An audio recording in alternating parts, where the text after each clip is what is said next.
Operation सिंदूर, जिसके तहत भारतीय सेना ने आतंकियों से 22 अप्रैल का पूरा बदला ले लिया। आखिर कैसे दिया गया पूरे ऑपरेशन को अंजाम? कैसे सेना ने आतंकियों के ठिकानों को नेस्तनाबूद किया? देखिए खास रिपोर्ट में।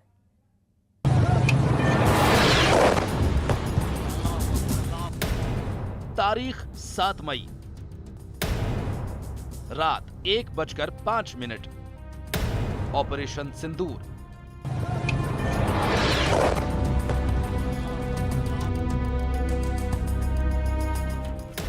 सेना के वो 25 मिनट।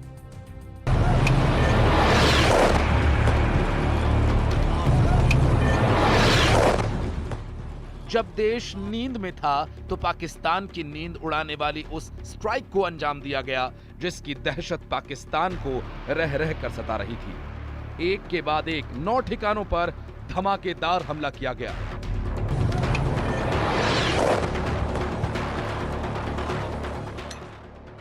इस हमले को बहुत बड़ी प्लानिंग के तहत अंजाम दिया गया।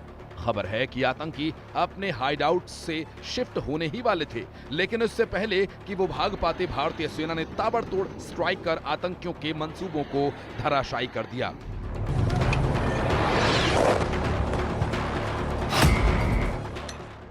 आतंकियों के ठिकानों को तबाह बर्बाद करने के बाद अब हर कोई इस ऑपरेशन के पीछे की कहानी जानना चाहता है।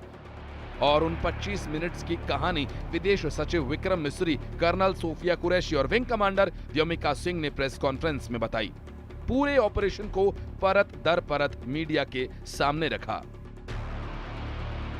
एक समूह ने खुद को रेजिस्टेंस फ्रंट टीआरएफ कहते हुए इस हमले की जिम्मेदारी ली है।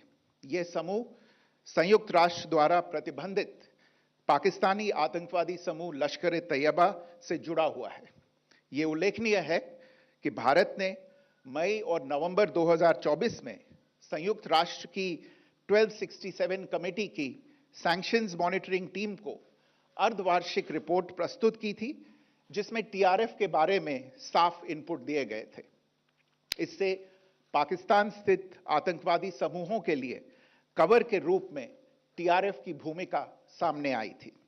इससे पहले भी दिसंबर 2023 में भारत ने इस टीम को लश्कर ए तैयबा और जैश ए मोहम्मद के बारे में सूचित किया था, जो टीआरएफ जैसे छोटे आतंकवादी समूहों के माध्यम से अपनी गतिविधियों को संचालित कर रहे हैं। इस संबंध में 25 अप्रैल को यूएन सिक्योरिटी काउंसिल प्रेस वक्तव्य में टीआरएफ के संदर्भ को हटाने के लिए पाकिस्तान के दबाव पर भी ध्यान दिया जाना चाहिए। कर्नल सोफिया कुरैशी ने बताया कि कैसे रात 1:05 से लेकर 1:30 के बीच आतंकियों के 9 ठिकानों को तबाह बर्बाद कर दिया गया। सवाई नाला कैंप मुजफ्फराबाद, जो कि पीओजेके के लाइन ऑफ कंट्रोल से 30 किलोमीटर दूर है, यह एक लश्कर ए तौयबा का ट्रेनिंग सेंटर था। 20 अक्टूबर 2024 सोनमर्ग, 24 अक्टूबर 24 गुलमर्ग, 22 अप्रैल 2025 पहलगाम, इन हमलों के आतंकियों ने यहीं से प्रशिक्षण लिया था। सैयदना बिलाल कैंप मुजफ्फराबाद, यह एक जैश ए मोहम्मद का स्टेजिंग एरिया है। यह हथियार, विस्फोटक और जंगल सर्वाइवल ट्रेनिंग का केंद्र भी था। गुलपुर कैंप कोटली, यह एलओसी से 30 किलोमीटर दूर था। लश्कर ए तौयबा का बेस था जो रजौरी, पुंछ में सक्रिय था। 20 अप्रैल 2023 को पुंछ में और 9 जून 2024 को तीर्थ यात्रियों के बस हमले में यहीं से आतंकी को ट्रेन किया गया था। भारतीय सेना ने पहलगाम हमले का बदला लेते हुए प्रतिबंधित आतंकवादी संगठन जैश ए मोहम्मद, लश्कर ए तैयबा के ठिकानों को नेस्तनाबूद कर दिया और साफ संदेश दिया कि अब आतंकवाद किसी भी कीमत पर बर्दाश्त नहीं किया जाएगा। Report news 18। भारत का दावा है कि उसने पाकिस्तान में चल रहे कई आतंकी ठिकानों को मिट्टी में मिला दिया है। ऑपरेशन सिंदूर के जरिए आतंकी मसूद अजहर का कुनबा तबाह हो गया है। वहीं आतंकी हाफिज सईद का बेटा लापता बताया जा रहा है, जिसकी मौत की भी खबर है। भारत का एयर स्ट्राइक में करीब 300 आतंकियों को ढेर करने का दावा है।